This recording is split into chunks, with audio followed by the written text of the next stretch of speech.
Welcome everyone, Tucson Acres here.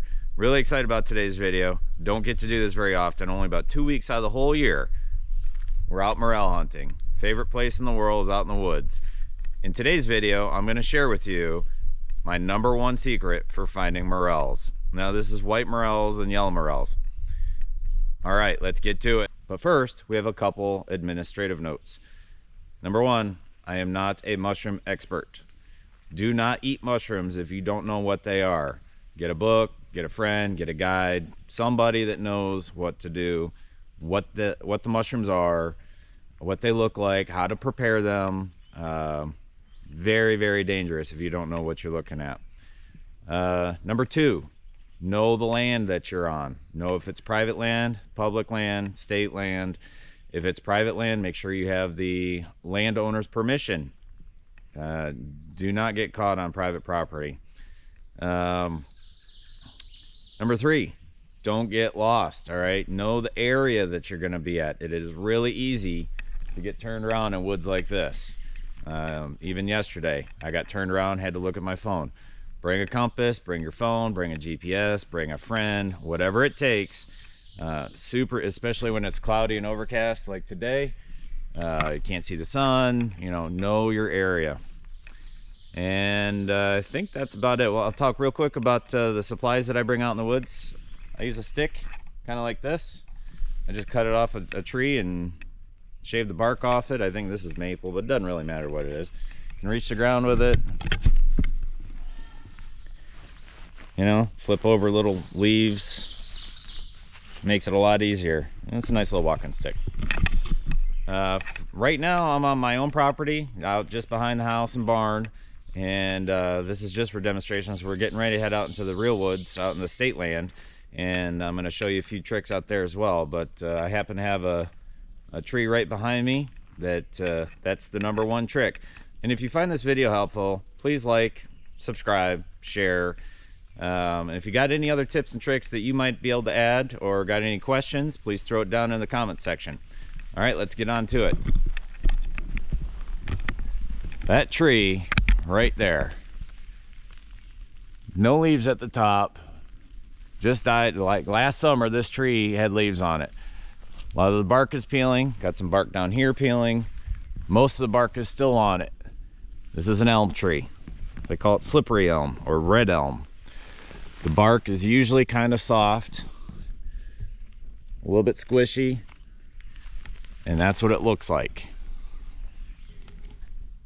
Bigger elms have a little bit widespread, but usually you got vertical lines. There's a ton of videos on how to identify trees, so I'm not going to get too into depth. I'll show pictures throughout the day. And right off the bat, look what I got here. That's about a 2 to 3 inch morel. I actually found that yesterday, so I'm kind of cheating a little bit, but we're getting ready to go out and I'll show you in the real woods. So that one was a white morel. Right in here we got a couple grays. 1, 2, 3, and there was a fourth one. Yep, fourth one right here. There's probably another 1 or 2 getting ready to poke out here. The grays are pretty much done for the season. Usually goes the blacks, then the grays, then the whites, at least around here. But that's the secret. That's the trick right there. That's how I find probably 90+% of my morels, white morels, is right next to one of these trees, about within 20-30 feet of a dead or dying elm.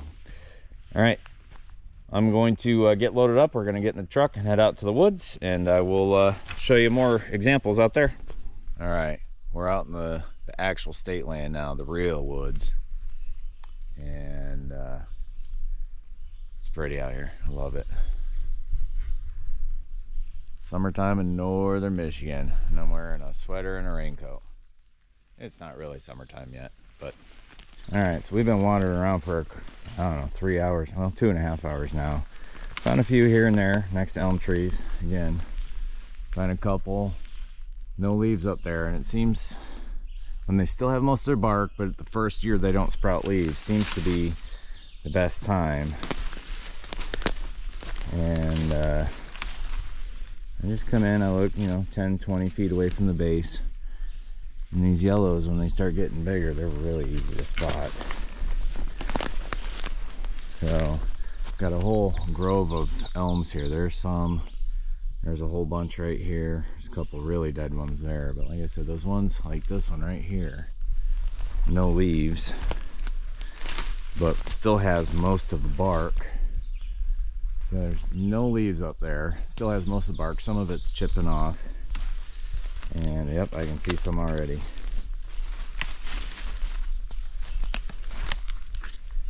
Look at that, bingo.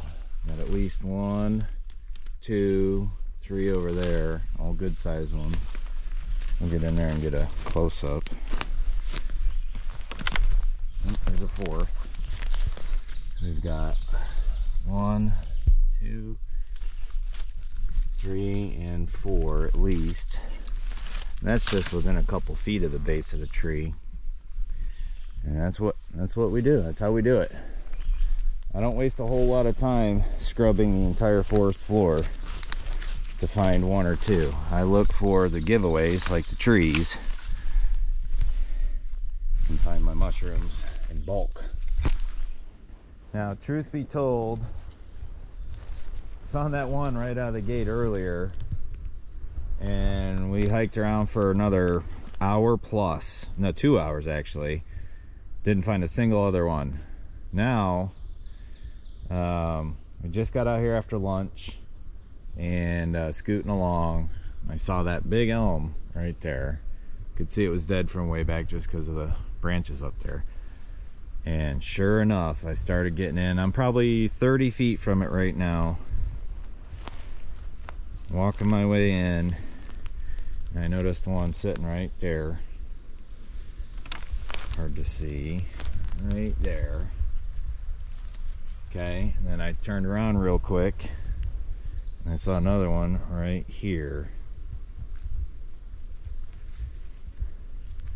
I don't know if you can see that. I've got to be careful where I step right now because I haven't really investigated enough. So, 2, about 30 feet out. And I'm betting there's a whole bunch more because that is one big elm. And it looks like it just lost its leaves last season. And those are typically the best ones that I find. So it wouldn't surprise me one bit to find a whole load of them right in here. And just, looking around. When I find one, that's when I take my time to really search. Turn around, look what's behind you. But this has been my key, the secret. Yep, holy cow. Look at this. Wow.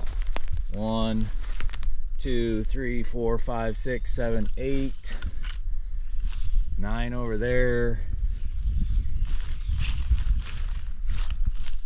Yeah, obviously that little dude right there. And it wouldn't surprise me if there's a whole lot. Oh, here's another guy. So, that's from that tree. I guarantee it. I don't know what it is. I don't know if there is an actual relationship. I always find it ironic that Morels look like the bark of an elm tree. But as far as I know, there's no proven correlation. I'll look around here for a few more minutes, see if we can't find anything else. And then I'm gonna put the camera away so I can do harvesting. And it really wouldn't surprise me if there's a couple more spots like that right around here. I'm gonna have Lady H come over here and help me harvest. Poor girl, she ain't even found one yet. So there's this elm tree too, it's dead. But typically once their bark is totally on the ground like that, I don't find anything next to them. It's like this, where within 1 to 2 years, bark's not quite off yet. Oh, there's another one right there. There's probably a whole bunch scattered in and around here. I found a few spots like this. Honestly, this isn't a whole lot, but some bark's starting to peel off. And that's it. That is the #1 secret that I can give y'all for finding morels. This guy right here still kind of small. If you're looking for white or yellow morels, learn this tree. That's the trick right there. All right, so we've got maybe a pound or so today. Not terrible. Conditions aren't great yet, but beginning of the year, you know, most of these, there's a couple bigger ones, a couple smaller ones. I'll pull up one of each. So, not bad. And, you know, I've had days where I come out with several bags of these. And I've had days where I come out with none. So, any is better than none. I'll leave you all on the last note here. First off, know the land. Know where you're at. Is it legal to be there? Stay off private land unless you have permission. Know your trees. And tell somebody where you're going to be.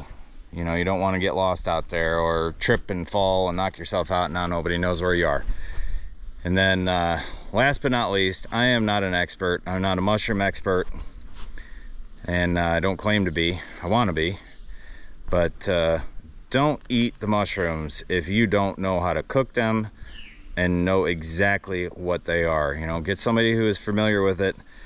And honestly, enjoy the outdoors. Today was a blast. We probably spent a total of, I don't know, 5 hours or so, 5.5, maybe even close to 6. It's been a nice day out here. Really pretty, great time of year up in northern Michigan. Enjoy, and good luck hunting. Hopefully this helps. And you know, if you got any other tips, tricks, please share in the comment section with everybody. And I hate to do this shameless plug, but please like and subscribe. Trying to grow the channel. If this helped you all, please, you know, it'll help get the info out there. And I know there's other videos out there, but this is the #1 way I have been able to find the yellows or white morels, and honestly the grays. The grays grow around elm trees as well. Well, thanks a bunch. Have a good one. We'll see you in the next video.